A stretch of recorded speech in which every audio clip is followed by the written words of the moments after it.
15 microfarad and 4.7 microfarad ones that I wrote down in the previous video. So let's just get that one out.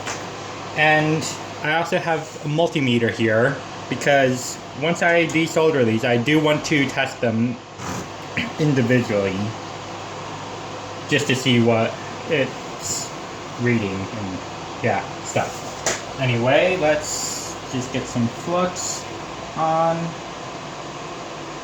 So one drop here, one drop here. And being surface mount components, this is a much more, I guess, careful task, to put it.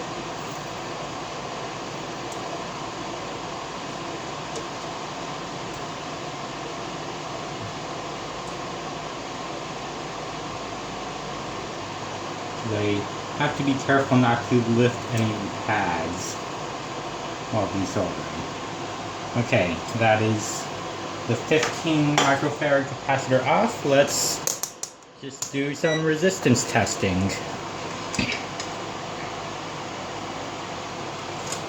Let's see. Okay, that is on the screen.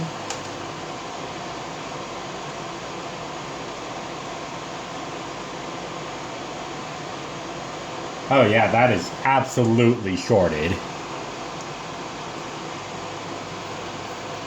And let's check this capacitor here to see if the short is still present. Actually, wait, no, I can test here.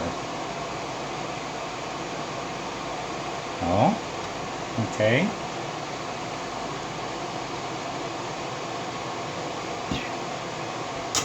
Alright, so it does look like there might still be a short. And just for comparison, this is the new 15 microfarad capacitor.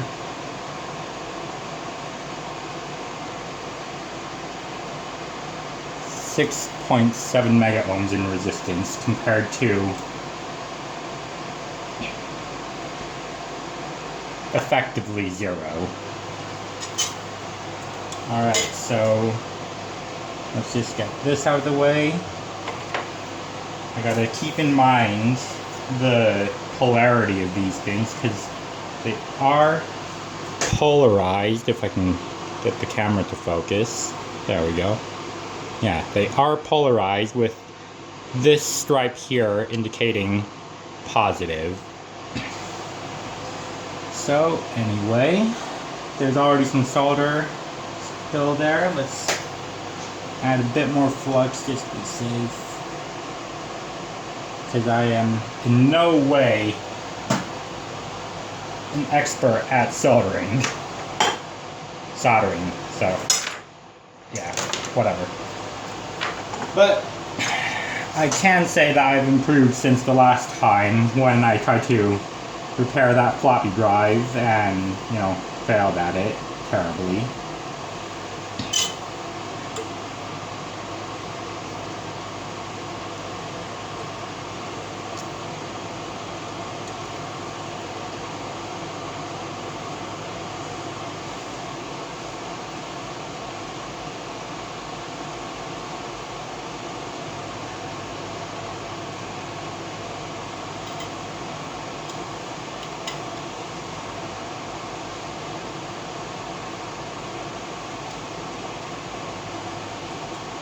There we go. Let's do a bit of a visual inspection. And that looks good. Okay, and now for the other capacitor. The 4.7 microfarad one. So let's get our replacement out of the tray. Let's see, what's the polarity? Okay. Yeah, that is a little bit hard to see, but it should be fine. And it's marked on the board anyway, so I don't have to particularly worry all too much. Let's get some solder or flux on these pads.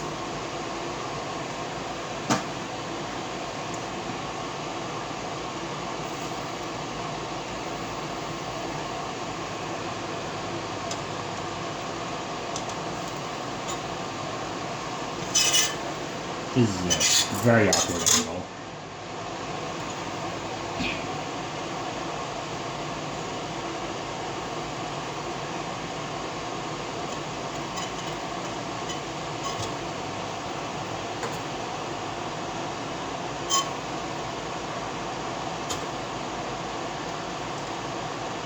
Okay, I think that side's lifted off now. Oh, and jumped. Okay, pads look fine, so let's get on to soldering the new one on.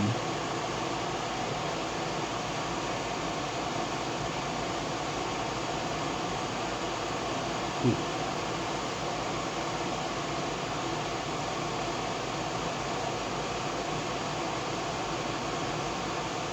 I think I need to add a bit more solder to these pads first.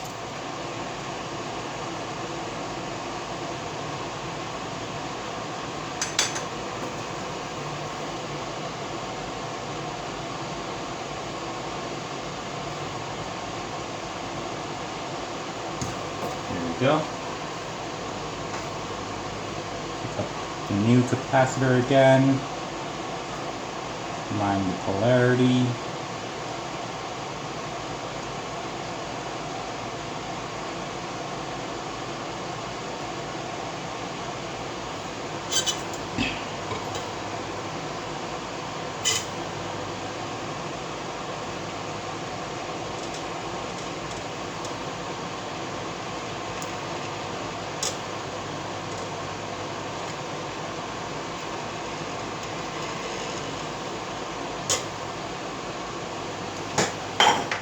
Visual inspection, let's see. Okay, it's a little jank, but seems okay. Alright, let's test to see if the short is still there.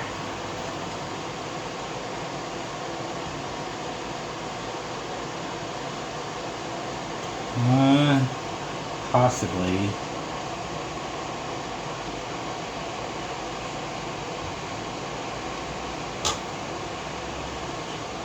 I can't quite tell for sure though.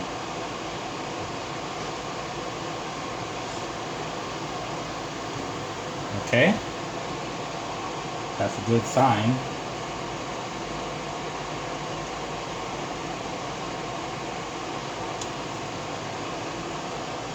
I'm honestly not sure if there's any other shorted components.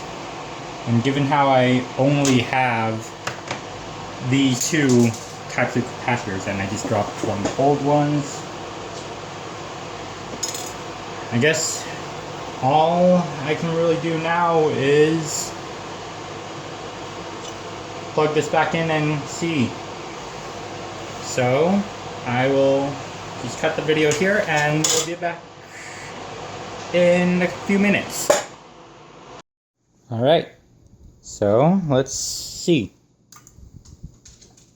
Oh, I heard the motor turn on just for a brief second and then turn off again. But it's still shorted. Well,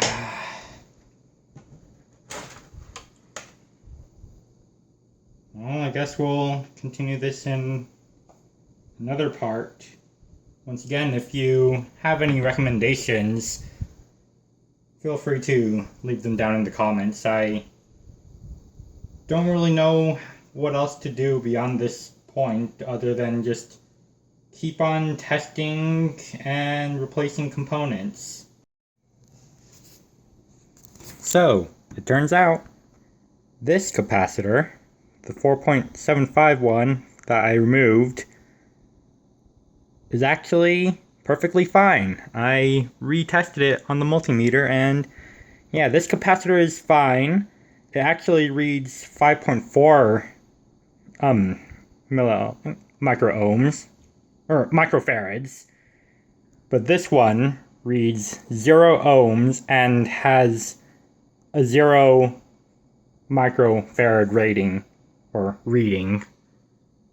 I don't know why I turned over to that, because it's kind of turned off. But yeah, anyway, clearly there are some other shorted components, and only one of these two capacitors were actually shorted in the first place. So yeah, post-editing Tonkus done, and let's get back to the rest of the video. So yeah, thanks for watching, and until next time, I'll see you in the next video. Goodbye.